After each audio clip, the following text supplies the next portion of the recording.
Hola, ¿cómo estás el día de hoy? Te doy la bienvenida a este podcast sobre derecho internacional, donde hablaremos principalmente el día de hoy sobre los sujetos del derecho internacional público. Es importante mencionar en este podcast, en esta charla que estamos teniendo el día de hoy, que hace aproximadamente no mucho, 50, 60 años, se consideraba que el Estado era el único responsable de llevar a cabo este derecho internacional. Era el único sujeto a este derecho, y posteriormente la evolución, el tiempo nos ha brindado otros tipos de sujetos del derecho internacional, el cual vamos a mencionar a continuación.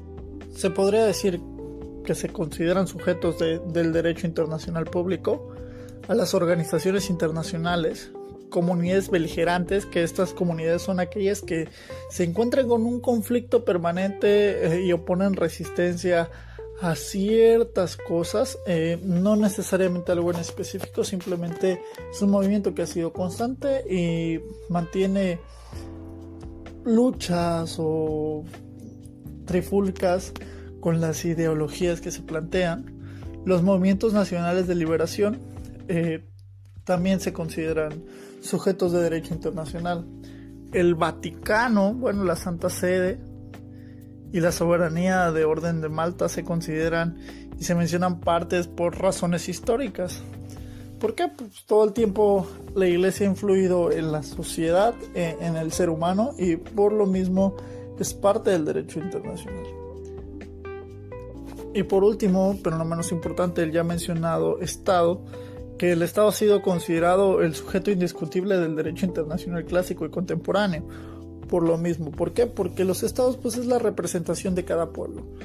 Si bien aquí en México tenemos hoy en día un gobierno representativo, es decir, los ciudadanos mexicanos tenemos la libertad de escoger a nuestros gobernantes, por lo cual llevamos a cabo las elecciones, los votos, y asumimos que nuestro presidente nos representa a la gran mayoría de mexicanos en nuestras ideas y valores, y por lo tanto el Estado, con todo su organismo, nos representa internacionalmente sobre este tipo de derecho.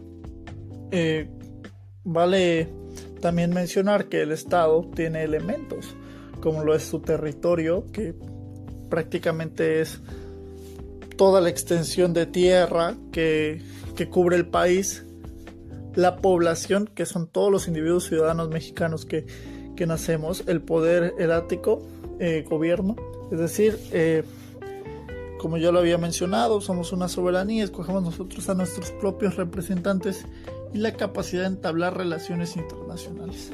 Si bien México el día de hoy y desde hace ya muchos años se considera un país neutral, no es necesario más recalcar, es un país que siempre está abierto a apoyar y siempre está abierto al diálogo internacional. Cabe mencionar el famoso TLCAN, el Tratado de Libre Comercio con Estados Unidos y Canadá, y los múltiples tratados que se han firmado. ¿Para qué? Pues por lo mismo, para tener relaciones comerciales con otros países.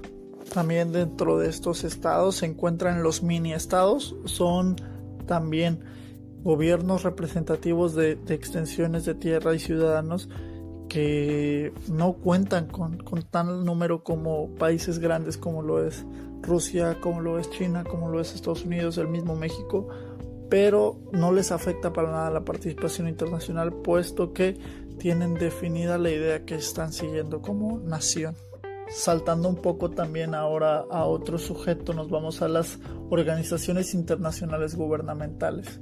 Se definen como asociaciones voluntarias de estados creadas por un acuerdo internacional, dotadas de una estructura orgánica permanente, propia e independiente, encargada de gestionar intereses colectivos y competentes para expresar decisiones jurídicamente distintas a las de sus miembros. Estas organizaciones normalmente surgen para cubrir necesidades que no se están satisfaciendo en los países de origen, ya sea la Cruz Roja, ya sea el movimiento LGBT, ya sean muchas organizaciones que afectan a la sociedad. Afectan de manera positiva, puesto que satisfacen de cierta manera las demandas que tiene ese sector de la población. También como parte de otro sujeto tenemos las comunidades beligerantes, que son movimientos revolucionarios que se consolidan con el tiempo. Estos movimientos siempre están en disputa, se podría decir. También tenemos aquí como dato el gobierno central, que no es responsable por los hechos que ocurran en el territorio dominado por los revolucionarios. Y también tenemos el gobierno insurrecto, derecho a bloqueo de aeropuertos, validez de los actos legislativos y administración de territorio que controlan. Son distintos tipos de gobierno que abarcan las comunidades beligerantes, más que nada países que se encuentran en disputas, como podría ser tal vez en este momento, el año pasado Venezuela, que no se reconocía a Juan Guaidó como presidente y Nicolás Maduro se autoproclamó presidente. Hay ciertas disputas, el derecho internacional también apoya de cierta manera a esas comunidades beligerantes, comunidades en conflicto, al igual que los movimientos de liberación nacional, que son movimientos que lucharon contra la dominación colonial, fueron reconocidos por la ONU como sujetos de derecho internacional público y le otorgaron el estatus de observadores. Actualmente la ONU ha reconocido al Estado palestino como Estado no miembro observador, es decir, no forma parte, pero está presente. Se le da también a la Ciudad del Vaticano como ciudad de Estado participación completa como sujeto pleno con todos los atributos propios del derecho internacional público, puesto que el Estado del Vaticano, aunque es una entidad eclesiástica, tiene una extensión de territorio mucho más grande que otros países. Se podría decir que no entra como tal en la clasificación de mini estados, puesto que la Ciudad del Vaticano es una ciudad de estado. Por último, vamos a mencionar el individuo. Todos los individuos gozan de derechos que la comunidad internacional debe respetar, al margen si existen tratados internacionales o no que obliguen a ello, es decir, que obliguen a los estados a respetar. Todos tenemos derechos por el simple hecho de ser seres humanos. Tenemos derechos, garantías individuales, como el derecho a la vida, a no ser esclavizado, a la no discriminación, que son derechos fundamentales para el desarrollo humano. Estos derechos están contenidos en un conjunto de instrumentos jurídicos internacionales de carácter universal, por ejemplo, la Declaración Universal de 1948.